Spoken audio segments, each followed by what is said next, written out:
उत्तर प्रदेश विधानसभा चुनाव 2022 में आज हम आए हुए हैं बरेली में, जहां पर एमआईएम के प्रत्याशी जो बरेली सिटी से खड़े हुए हैं शाहीन रजा खान साहब, उनसे बात करते हैं। सर, स्वागत है आपका हमारे चैनल में। जी धन्यवाद। क्या क्या चुनौतियां लग रही हैं इस क्षेत्र में आपको? चुनौतियाँ यहाँ पे हमारा कोई विकास नहीं हुआ है। शहर में जो है एक टचिंग ग्राउंड जो होता है वो शहर के बाहर होता है। टचिंग ग्राउंड हमारे शहर के अंदर कूड़ा पड़ रहा है और अभी कोई विकास ही नहीं है। यहाँ पे गलियाँ, सड़कें, नालियाँ सब ऐसी ही हैं। सन 47 से जो है आज तक यहाँ पे कोई भी मुस्लिम कैंडिडेट नहीं आया है। यहाँ पे कोई मुस्लिम कैंडिडेट मुस्लिम बस्तियों में काम भी नहीं हुआ है। लेकिन जैसे कि आप जिस पार्टी को बिलोंग करते हैं उसके बारे में कहा जाता है कि वो यहाँ पर बीजेपी की बी पार्टी है, तो इस पर आपका क्या कहना है? देखिए, बी पार्टी तो अखिलेश यादव है, मुलायम सिंह यादव है। बी पार्टी मायावती हैं, बी पार्टी और अदर पार्टी है। हम बी पार्टी नहीं है, हम अपना वोट लेना चाहते हैं। हम अपना एक नेता बनाना चाहते हैं। हम बी पार्टी नहीं है, हमें बी पार्टी बनाया जाता है जब हम अपनी राजनीति की बात करते हैं, हम एक रहनुमा की बात करते हैं तो हमें बी पार्टी बना देते हैं लोग। नहीं, लेकिन उनका मानना है कि वो आप जिस सीट पे खड़े होते हैं तो आप मुस्लिम वोटों को ही काटेंगे, उससे बीजेपी को फ़ायदा होगा। मुस्लिम यहाँ पे बीजेपी का कोई फ़ायदा, बीजेपी का ही फ़ायदा हुआ है। सन 47 से यहाँ पे नॉन मुस्लिम ही विधायक रहा है और 40 सालों से यहाँ पे बीजेपी है। कोई नहीं हरा पाया, ना सपा हरा पाई, ना बसपा हरा पाई। तब उसमें बी पार्टी हम कैसे साबित होंगे?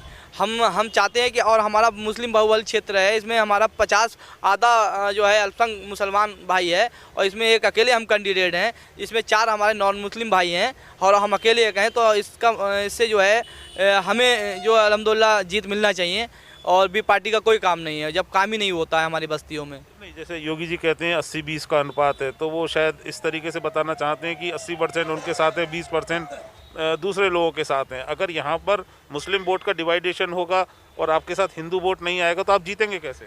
नहीं, यहाँ पे 80-20 का नहीं है, यहाँ पे आधे आधे का है। ये पूरे हिंदुस्तान का उन्होंने 80-20 का बताया है। यूपी का कुछ ज़िलों में है 80-20 का, मगर यहाँ पे जो है हमारी जो है बरेली शहर रेवलखंड में आता है। ये रेवलखंड में सारा अल्पसंख्यक जो मुस्लिम है बहुबली क्षेत्र में आता है रेवलखंड, और यहाँ पे जो सीट से हम लड़े हैं वहाँ पे हमारा 50-50 का है। यहाँ पे कोई 80 और 20 की लड़ाई नहीं है, हमारी आधे आधे की लड़ाई है। तो इसीलिए वो कहते हैं ना कि अगर अखिलेश के या समाजवादी पार्टी गठबंधन का व्यक्ति होगा तो उसको हिंदू वोट ही मिलेगा, मुस्लिम वोट ही मिलेगा, वो बीजेपी को हरा सकता है। आपको केवल मुस्लिम वोट मिलेगा और वो भी आप काटोगे तो आप बीजेपी को नहीं हरा पाओगे ना। नहीं, वो नूरा कुश्ती लड़ रहे हैं। एक ज़माने से 40 सालों से नूरा कुश्ती लड़ रहे हैं। ऐसी कैंडिडेट उतारते हैं कि मुसलमान बढ़ जाता है और बीजेपी फिर निकल के चली जाती है। ये एक उनका नूरा कुश्ती का हिसाब है और कोई दमदार कैंडिडेट उनको नहीं उतारना था तो एक मुस्लिम प्रत्याशी को उतारना चाहिए। मुस्लिम प्रत्याशी को यहाँ से क्यों नहीं उतारा उन्होंने? उनको मुस्लिम ही प्रत्याशी चाहिए होगा और मुस्लिम प्रत्याशी चाहिए होता तो यहाँ से मुस्लिम प्रत्याशी उतारते। उन्होंने मुस्लिम प्रत्याशी को किसी को टिकट नहीं दिया और इससे पहले भी आज तक कभी मुस्लिम प्रत्याशी को उन्होंने टिकट नहीं दिया है यहाँ पे। तो आपका ये मानना है कि अगर यहाँ पे मुस्लिम प्रत्याशी होगा तभी विकास होगा? मुस्लिम प्रत्याशी हमारी बस्तियों में विकास नहीं हुआ। 35-40 सालों से यहाँ पे बीजेपी है, यहाँ पे हमारी बस्तियों में बिल्कुल विकास नहीं करा गया है। जैसे अभी छजारसी टोल टैक्स पे असदुद्दीन ओवैसी जी के ऊपर गोली चला दी गई, तो आपको लगता है उससे आपको संपैथी वोट मिलेगा? देखिए, ये तो एक हमारा जो हम आगे बढ़ेंगे, हमारे तो दुश्मन होंगे ही और दुश्मन हमारे हैं। उन्हें दिख रहा है कि आगे वाला टाइम ओवैसी साहब के साथ में सारा अल्पसंख्यक भाई पूरा हिंदुस्तान का खड़ा होगा, तो किसी ना किसी तरीके से ओवैसी साहब को हत्या कर दी जाए, उनको मार दिया जाए। तो ये अल्हम्दुलिल्लाह हम लोग डरते नहीं हैं हत्या से, ना हमारे ओवैसी साहब डरते हैं। हम केवल अल्लाह से डरते हैं, हम किसी से नहीं डरते हैं। जब अल्लाह से आएगी मौत तभी हम मरेंगे, हमें ये पता है। नहीं, लेकिन आपके विरोधियों का मानना है कि ये उन्होंने खुद ही कराया हुआ है। ये एक देखिए, खुद ही कराया होता हमारा वो अल्हम्दुलिल्लाह वो वहाँ पे मुलजिम पकड़ गया और हमारा जो ड्राइवर गाड़ी चला रहा था उन्होंने थोड़ी सी हल्की सेट चाहती तो हम चाहते तो उसको ड्राइवर को हमारा ड्राइवर मार भी सकता था, गाड़ी भी चला सकता था और वो नहीं पकड़ा जाता और नहीं कबूलता। बराबर उसके जो है बीजेपी के साथ में उसके फ़ोटोज़ हैं, उसके हिंदू वाहिनी का वो अध्यक्ष है, हिंदू वाहिनी में जुड़ा हुआ आदमी है, तो वो ये कैसे मान लेते कि हमला करवाते हैं? हिंदू वाहिनी का अध्यक्ष है ना, वो हिंदू वाहिनी में जुड़ा हुआ नेता है, वो जिसने गोली चलाई है। एक उसके दिल में नफरत है जो अल्पसंख्यकों की तरफ से हिंदुस्तान में हमें जो कमज़ोर तरीके से करा जा रहा है। ना हमारे पास नौकरी है, ना हमारे पास पढ़ाई हमारे बच्चों को नहीं मिल रही है। हमारी सच्चर कमेटी की रिपोर्ट के पास है, हमें 1% भी हमारे पास में दलितों से बदतर और जो आदिवासी हैं उनसे बदतर हमारी ज़िंदगी अल्पसंख्यकों की हिंदुस्तान के अंदर है। आपको क्या लगता है, आप बीजेपी से आपकी टक्कर होगी या आपको प्रॉब्लम बीजेपी से है, समाजवादी से है, बहुजन समाजवादी पार्टी से है, कांग्रेस से है? हमारी टक्कर बीजेपी से है इस बार केवल हमारी और बीजेपी की टक्कर है शहर विधानसभा में। नहीं, आपको क्या लगता है कि आपकी मतलब जो प्रॉब्लम है वो आपको बीजेपी से है या अखिलेश यादव से? हमें दोनों से प्रॉब्लम है, अखिलेश यादव प्लस बीजेपी के और ये कांग्रेस के सब एजेंट है। अखिलेश यादव भी एजेंट है, मायावती भी एजेंट है, और ये सब एजेंट बने हुए हैं और हम लोगों का अल्पसंख्यकों का वोट काट रहे हैं ये एजेंट बन के। ये कांग्रेस और बीजेपी सब एक ही लोग हैं, ये अलग अलग लोग नहीं हैं, ये सब एक ही लोग हैं। केवल हमें अल्पसंख्यकों को दबाने के लिए, हम अल्पसंख्यकों को ख़त्म करने के लिए एनआरसी वगैरह बना रहे हैं। ये केवल हमें सताने के लिए बना रहे हैं। हमें हमारा एक टारगेट बनाया गया है हमारे अल्पसंख्यकों के लिए। जैसे कि उत्तर प्रदेश के अंदर देखते हैं कि योगी जी ने काफ़ी योजनाएं चलाई, बच्चियों के लिए भी काफ़ी कुछ किया और अभी भी उनके काफ़ी कुछ वादे हैं। तो वो तो विकास होगा तो सबका ही होगा, तो उसमें खाली मुस्लिम वर्ग बचेगा थोड़ी, उसका भी विकास होगा और काफ़ी इंफ्रास्ट्रक्चर तो बहुत अच्छा किया। देखिए उनके 9 विधायक हैं, 9 विधायक बीजेपी के हैं, जो उन्होंने वोट लिया है, जिनका जो वोट मिला है केवल विकास उन्हीं का हुआ है। हमारा लोगों का कोई विकास नहीं हुआ है। ये एक कहने की बातें हैं भाई, जो जिसको वोट देता है, जो विधायक होता है उसी का विकास करता है। आप ये बताइए, बीजेपी का विधायक है, बीजेपी का वोट उसने लिया है, वो अपने लोगों का विकास करेगा? हमने तो वोट ही नहीं दिया कभी बीजेपी को, हम देंगे भी नहीं। जो हमारे विरोध का बात, हमें ख़त्म करने की बात करती है बीजेपी, अल्पसंख्यकों को दबाने की बात करती है, हम नहीं देंगे। हम सड़क बनेगी तो वो तो सबके ही घर के सामने से जाएगी। सड़क से काम नहीं चल रहा है ना, सड़क तो सभी के लिए है ना, वो सड़क हमारे लिए स्पेशल थोड़ी है। 80% प्लस 20%, 80% प्लस 20%, भाई 80% के लिए काम हो रहा है ना, 20% तो उस पर जा रहा है।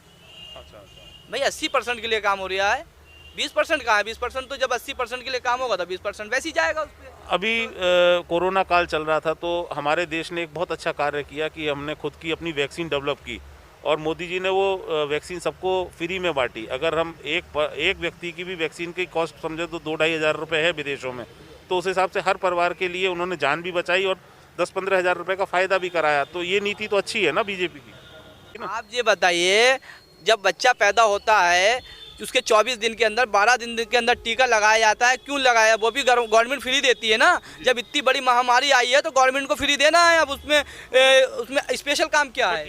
अखिलेश जी ने सबके साथ गठबंधन किया, छोटी छोटी काफ़ी पार्टियों के साथ किया, MIM के साथ क्यों नहीं किया? वो MIM के साथ में क्यों करेंगे? जब हमारा भोला मुसलमान जो अल्पसंख्यक भाई है, सीधे सीधे उन्होंने बहका रखा है उनको कि वो साहब हमारे साथ में आ ही जाएगा, और हमें कुछ दिया ही नहीं। आज तक अल्पसंख्यक हमारा जाता रहा उनके साथ में, आज तक हमें कुछ मिला ही नहीं। सारी जो नौकरी हैं, सब जितने भी हैं सब वो अपने समाज को देते हैं नौकरी। चपरासी से लेके कमिश्नर तक सब यादव ही हैं हर विभाग में। जैसी सरकार आती है यादव ही काम करते हैं, मुसलमानों का कोई काम नहीं होता है। तो आप ये उनके ऊपर मुसलमानों के उत्पीड़न का इल्ज़ाम लगा रहे हैं? समझौता नहीं, आपके हिसाब से उन्होंने मुसलमानों का उत्पीड़न किया है? उस उत्पीड़न बीजेपी से ज़्यादा उन्होंने करा है। भाई मुजफ्फरनगर दंगा कोई बहुत दूर की बात नहीं है, मुजफ्फरनगर दंगा ही का है। वो सैपई में अपना बर्थडे मना रहे थे, बम्बई से आके हिरोने नाच रही थी, और वहाँ पे हमारा अल्पसंख्यक भाई, हमारा मुसलमान भाई, हमारा छोटा छोटा बच्चा हमारा खेतों में सो रहा था। इसी जाड़े की ठंड में, कड़ाके की ठंड में हमारी माँ बहनों की इज्जतें सामने लूटी जा रही थी। आज भी मुस्लिम समाज काफ़ी हद तक बटा हुआ है और वो अखिलेश यादव को ज़्यादा पसंद करता है। देखिए हमारा काम है काम करने का। हमारा भाई जब समझ जाएगा अफसोस करेगा। वोट देने के 15 दिन के बाद में जब वोटिंग खुलेंगी, क्या ये अफसोस करेगा कि हाय हम अपने भाई के साथ में क्यों खड़े नहीं हुए। हाय हमने अपने आरक्षण की लड़ाई जो लड़ लिया है, हमारे हक हुकूक की लड़ाई लड़ लिया है, हमारा आरक्षण मांगने की लड़ाई लड़ लिया है, हमें उसके साथ में खड़ा होना चाहिए था। ये बाद में जब वोट खुलेंगे उसके बाद में हमारा भाई अफसोस करेगा। अभी कुछ नहीं दिख रहा हमारे भाई को, बहका हुआ है। समाजवादी गवर्नमेंट जो है वो मुस्लिम वोट तो मांग रही है, मुस्लिम वोट उन्हें चाहिए, मगर मुस्लिम लीडरशिप नहीं चाहिए। समाजवादी का यह थ्योरी रहा है। आपको मालूम होगा कि अगर आप ये देखेंगे, जनरल ज़ियाउल हक को जिसने गोली मारा उसी को समाजवादी पार्टी ने टिकट दिया। क्या मुसलमान? ज़ियाउल हक तो पाकिस्तान के। अरे नहीं, ये ज़ियाउल हक को गोली मारा और उसी तो उसका इल्ज़ाम उनके ऊपर जो कुंडा के राजा साहब हैं, राजा भैया, उनके ऊपर लगाया। नहीं, ये तो सिर्फ ये है कि एक दूसरे के ऊपर थोपना होता है। हकीकत यही है कि गोली उन्होंने मारा, मर्डर उन्होंने किया, और समाजवादी पार्टी ने यादव होने की वजह से उनको टिकट दिया। तो क्या मुस्लिमों को ये ठेस नहीं पहुंचती है? मुसलमानों के दिल को ये चोट नहीं पहुंचती है? आप मुझे बताइए। तो मुस्लिम लीडरशिप को समाजवादी पार्टी ख़त्म कर रही है। उसको मुसलमानों का वोट चाहिए, मुसलमानों की लीडरशिप नहीं चाहिए, मुसलमान नेता उन्हें नहीं चाहिए। लेकिन वहाँ पर तो आजम खान साहब बहुत बड़ी पोजीशन पे रहे हैं हमेशा। मुझे ये बताइए, आप आजम खान के लिए अखिलेश सिंह यादव ने एक भी बयान दिया, कुछ किया उनके लिए, कोई एहतजाज किया? उनको और उनके बेटे दोनों को टिकट दिया उन्होंने। टिकट देने से क्या होता है? टिकट तो उनको देना ही है। वो जेल में इतने दिनों से सड़ रहे हैं, वहाँ पे गल रहे हैं, मुसीबतें झेल रहे हैं, मगर कभी भी अखिलेश सिंह यादव का एक भी बयान नहीं आया आजम खान के लिए कि ये गलत कर रही है सेंट्रल गवर्नमेंट, इसे रोकना चाहिए। कभी भी एक भी कोई बयान नहीं आया। क्यों नहीं आया? सिर्फ इसलिए कि आजम खान एक मुसलमान है, इसलिए उनका कोई भी बयान नहीं आया। मैंने आपको कह दिया कि मुस्लिम लीडरशिप को समाजवादी पार्टी ख़त्म कर रही है और मुसलमानों का वोट हासिल करना चाहती है बस। बट ये कैसे संभव होगा? खाली मुस्लिम्स के ही साथ आप कैसे सीट जीत पाएंगे? आपको और समाज की भी तो जरूरत पड़ेगी ना। नहीं, हमारे साथ तो सिर्फ मुस्लिम नहीं है, हमारे साथ गैर मुस्लिम भी है। यहाँ बेशुमार लोग ऐसे हैं जो शहर विधानसभा हैं, हमारे शाहीन खान साहब जिसके उम्मीदवार हैं, उसके लिए यहाँ हिंदू मुस्लिम सभी जुड़े हुए हैं, तमाम लोग जुड़े हुए हैं। आपको क्या लगता है 10 मार्च को क्या होगा? 10 मार्च को इंशाल्लाह हमारी काफ़ी अच्छी सीटें आ रही हैं। कुछ संख्या बता शहर विधानसभा से हमारे शाहीन खान अच्छे वोटों से जीत रहे हैं। बट फिर भी कितनी सीटें आ जाएंगी?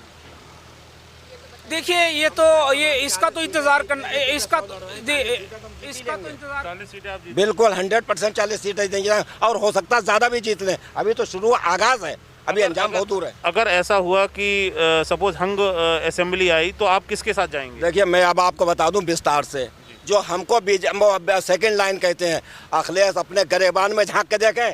कल उस पर हिजाब पर बात आई, एक मुसलमान के लिए बोले सिर्फ मुसलमान का वोट चाहिए, बोलेंगे नहीं। किसी को अपने मंच पर बैठाना पसंद नहीं करते, सिर्फ only for vote for Muslim, बस और कुछ नहीं चाहिए उन्हें, सिर्फ एक ही चीज़ चाहिए। उन्होंने क्या किया? हमें कह रहे हैं कि सेकेंड लाइन है, पहले खुद देखें। जब CBI वो ऐसा करके दिखाता है तभी ऐसे करके बैठ जाते हैं, जब मायावती को ऐसा करके दिखाता है ऐसे करके बैठ जाते हैं। इन्होंने इतना धन कमा रखा है, इतना तो मोदी के पास नहीं होगा जितना अखिलेश और मायावती के पास है। तो आपको क्या लगता है अगर हम जीत रहे हैं, हमारा लीडर जीत रहा है और हमारा लीडर किसी से दबता नहीं, चाहे हाउस कोई सा हो, चाहे लोअर हाउस हो, चाहे अपर हाउस हो। नहीं, ये तो बात आप सही कह रहे हैं। असदुद्दीन ओवैसी जी की तकरीर मैंने भी सुनी है, बहुत बेहतरीन तकरीर करते हैं। लेकिन अगर हंग असेंबली आई तो आपको क्या लगता है आप किसके साथ जाएंगे? बीजेपी के साथ, अखिलेश के साथ या मायावती जी के साथ? देखिए, हम किसी के साथ नहीं जाएंगे। हमारा लीडर बैठा है, वो खुद सोचेगा कि उसे क्या करना है। आप अपने आप को किसके करीब ज़्यादा पाते हैं? किसके करीब? हम तो अरे एक ही पार्टी के आदमी, दूसरे से हमें क्या लेना है? हम क्यों जाएंगे? मुलायम ने कोई हमारे लिए बहुत बड़े या अखिलेश ने बहुत बड़े कंगन थोड़ी पहना दिए। रोज़ा अफ्तार उनने कितने रोज़े रखे जो रोज़ा अफ्तार करा रहे हैं? रोज़ा हमने रखा, रोज़ा अफ्तार हम करेंगे। उन्होंने मुलायम ने रखा है। ये सिर्फ ढकोसलेबाजी है, मुस्लिमों को बहकाने की बात। और मुलायम कई बखती नमाज पढ़ी उन्होंने। झूठे मक्कार, हिंदुस्तान नहीं पूरे विश्व में अगर बुराई कर रहे हैं तो जय कर रहे हैं, इनसे बुरा आदमी नहीं है। इन्होंने भी, मौलाना साहब ने हमारे बताया कि सही भाई में रंडिया ना चाह रहे थे, बिल्कुल सही था। हम मर रहे हैं। मुजफ्फरनगर का कांड आपने बताया, बिल्कुल सही बताया। आजम खां की बात अभी आपने पूछे तो आजम खां पे 99 मुकदमे। बोले अंडा चोरी का अंडा चुराएगा, बकरा चोरी का बकरा चुराएगा। कितना बोले? ये नहीं बोले, आवाज़ भी नहीं बोले। 2 टिकट की बात कर रहे हैं। पहले तो उनके घर में 7 टिकट थे, तो दिए रह गए, इसका मतलब 5 और कम हो गए। सिर्फ और सिर्फ ओवैसी ही मुस्लिमों का लीडर है और ये हम लोगों को इसलिए बांट रहे हैं कि मुस्लिम एक ना हो। समझ रहे हैं आप मेरी बात? हमें एक नहीं होने जाते। और आपने एक सवाल और पूछा था भी कि छोटी छोटी पार्टियों को मिला लिया। बताइए कितनी मुस्लिम पार्टियों को मिलाया इन्होंने? राज भर। हम तो नहीं है। नहीं। मौर्या हम तो नहीं है। मुस्लिम तो उनके साथ हैं ही ना ऑलरेडी। अरे मुस्लिम तो सिर्फ वोट है, सिर्फ वोट। मुसलमान ने भी गुमराह कर रखा है इन लोगों ने। जो हमारे मुस्लिम उनके संग दलाल घूम रहे हैं, उन्होंने गुमराह कर रखा हुआ दिखा रखा है। तो आप उन्हें सही रास्ते पे कैसे? अरे भाई, एक ही दम नहीं ले आएंगे। देखिए, मायावती जब शुरू में यह चुनाव लड़ी थी, मात्र 2 या 3 सीटें जीत के आई। उसके बाद मुख्यमंत्री बनी 6% वाली। मुलायम सिंह यादव 6% वाले, हम 22% है। हमको इतना गुमराह। यहाँ का 1,24,000 वोट है, वो 80,000 दिखा रहे हैं। वो तो इसलिए कम दिखा रहे हैं ताकि मुसलमान बैठ जाए। इस बार आपको लगता है आप मुस्लिम्स को जागरूक कर देंगे? जे हम दोनों सीटें जीत रहे हैं, हमारे यहाँ 2 कैंडिडेट है और दोनों हमारी सीटें जीत रही हैं और हल्के हल्के जागरूक कर देंगे। ऐसा नहीं है, देखिए हमारा पहला निशाना है पहले हारने के लिए, दूसरा हराने के लिए, तीसरा अपनी सरकार बनाने के लिए। हमारे बैरिस्टर असदुद्दीन ओवैसी ने ये कहा था कि हम आपसे गठबंधन कर लेंगे मगर डिप्टी सीएम मुसलमान होना चाहिए, तो उन्होंने इनकार कर दिया अखिलेश सिंह यादव ने। तो हमारे बैरिस्टर साहब ने ये कहा कि आप 7% हो के सीएम बन सकते हो और हम 22% हैं, हमें आप डिप्टी सीएम भी नहीं दे रहे हो। इस वजह से हमारा उनसे गठबंधन नहीं हुआ। उनका मिजाज ऐसे ही है जैसा कि बीजेपी का मिजाज है, और अखिलेश सिंह यादव का ऐसी ही मिजाज है। अगर कल को कभी असेंबली हंग आई और बीजेपी ने डिप्टी सीएम की बात मुस्लिम को की तो क्या आपकी पार्टी उनके साथ जा सकती है? देखिए, कभी की बात तो कभी देखी जाएगी। इस वक्त पूछ रहा हूँ नहीं, कभी की बात कभी देखी जाएगी। इस वक्त जो हमारी मांगे थी, हमारे बैरिस्टर साहब ने कहा था कि हमें डिप्टी सीएम चाहिए, तो उन्होंने इनकार कर दिया। इसका मतलब ही यही है कि हमें मुसलमानों का वोट चाहिए, मुसलमान नहीं चाहिए। ये थ्योरी है समाजवादी पार्टी का। उत्तर प्रदेश विधानसभा चुनाव 2022 में हम आए हुए हैं शाहजहाँपुर के ददरौल विधानसभा में। यहाँ पर कुछ लोगों से बातचीत करते हैं। क्या नाम है आपका? संदीप त्रिवेदी। अच्छा, किसको वोट करेंगे? Sir, vote for BJP. अच्छा, कोई विशेष कारण? विशेष कारण एक तुम्हारे जो विधायक जी हैं उनकी सौम्य, सरल, अच्छी, साफ सुथरी इच्छा भी, उनके विकास के प्रति समर्पण, निसंदेह। इसके अतिरिक्त और कोई कारण हमारे हिसाब से तो नहीं होना चाहिए। ना जात ना बिरादरी, विकास मुख्य होना चाहिए। दूसरी बात भाजपा है, सबका साथ सबका विकास, सर्वांगीण विकास। और उससे भी बड़ी बात है हमारे क्षेत्र के जो माननीय विधायक जी हैं उनका सरल व्यक्तित्व, सौम्य व्यक्तित्व। सुख में भले ही हो सकता है कई बार व्यस्तता की वजह से शामिल ना हुए हों, लेकिन दुख का अगर पल किसी कार्यकर्ता, किसी जनता के व्यक्ति के प्रति आया है तो विधायक जी हमारे उसके परिवार से पहले खड़े हुए हैं, तो निसंदेह। क्या नाम है आपका? मेरा नाम राजीव सिंह। किसको वोट करते हैं? हम बीजेपी को। अच्छा, क्या कारण है? पार्टी की जो नीतियां हैं वो आम आदमी तक पहुंच रही हैं। जो गरीब तबके का व्यक्ति है उसको पार्टी की नीतियों से लाभ हो रहा है। आपका क्या कहना है? रंजीत सिंह। क्या कहना है आपका? किसको वोट करेंगे? हमें तो ये कहना है कि हमारी केंद्र सरकार और प्रदेश सरकार उत्तर प्रदेश की क्या नहीं किया, सब कुछ किया गरीबों के लिए।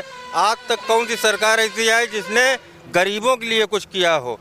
आज 5 लाख का फ्री इलाज हमारे योगी जी दे रहे हैं, और हमारे योगी जी ने बताइए गरीबों के लिए क्या नहीं किया। मकान दिए, सबको दिए, किसी कोई नहीं छूटा। शौचालय सबको दिए। अब घर घर तक पानी पहुंच रहा है, घर घर तक बिजली पहुंची है। सब किसानों की सिंचाई के लिए, मतलब पहले 3 या 4 घंटे लाइट आती थी, आज 18 घंटे ग्रामीण क्षेत्र में लाइट आ रही है। इसलिए हम लोग सब लोग भाजपा को सपोर्ट करें। क्या कहना है? मेरा यही कहना है कि सरकार ने विकास बहुत किया है और इसी वजह से हम लोग इसी को वोट देंगे भाजपा में। क्या नाम है आपका? सुमित भदौरिया। आपका क्या कहना है? देखिए, भारतीय जनता पार्टी की सरकार जब से उत्तर प्रदेश में आई है, इतिहास बदल के रख दिया है यहाँ का। क्योंकि अभी तक जो भ्रष्टाचार होता था, जो गुंडई होती थी, यहाँ बरेली मोड़ पे आप खड़े हुए हैं, यहाँ पे शाम को इतने टाइम पे तमंचे और राइफलें, बंदूकें लोग लहराते थे और लड़कियों का निकलना दूभर था। जो स्कूल में बच्चे पढ़ते थे उनसे छेड़खानी की जाती थी। यहाँ पर जिस तरीके से गुंडई होती थी आज समाप्त है। आज रात के 12 बजे कहीं भी आप चले जाइए, सुरक्षित है।